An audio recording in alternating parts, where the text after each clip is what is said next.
नमस्कार मंडळी, तर आजची आपली रेसिपी आहे दुधीपासून बनवलेली दुधीची पावभाजी। तर चला मग आपण आता रेसिपीकडे वळूया। आता इथे मी दुधीची पावभाजी बनवण्यासाठी काय काय साहित्य लागणार आहे ते सांगते। इथे मी दुधी भोपळा असा कापून घेतलेला आहे, बाहेरचं त्याची साल सोलून घेतलेली आहे मी।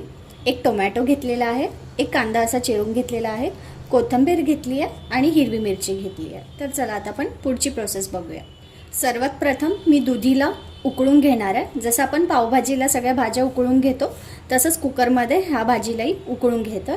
तेल आणि तूप तापवत ठेवलेलं आणि आता मी याच्यात जिरा ॲड करते, थोडा हिरवी मिरची, अद्रक लसूणची पेस्ट, थोडीशी कोथिंबीर, चांगलं मिक्स करून घ्यायचं।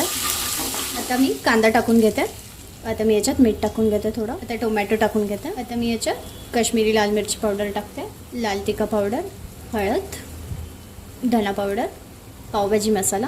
आपल्या मसाल्यामध्ये मी थोडं पाणी ॲड करते आणि ही दुधी आहे जी मी स्मॅश करून घेतली आहे, उकळून त्याला स्मॅश करून घेतलं, ती ॲड करून ठेवते। परत थोडं मी पाणी ॲड करून घेणार आहे, ह्याला प्रॉपरली मिक्स करून घ्यायचं व्यवस्थित चांगलं। मी थोडी याच्यामध्ये कोथिंबीर टाकून घेते, मिक्स करून घेते चांगलं। आता इथे आपली भाजी झालेली आहे, आपण आता सर्व करायला घेऊया। तुम्हाला जर ही माझी रेसिपी आवडली असेल तर प्लीज माझ्या चॅनलला लाईक, शेअर आणि सबस्क्राईब करायला विसरू नका। थँक्यू।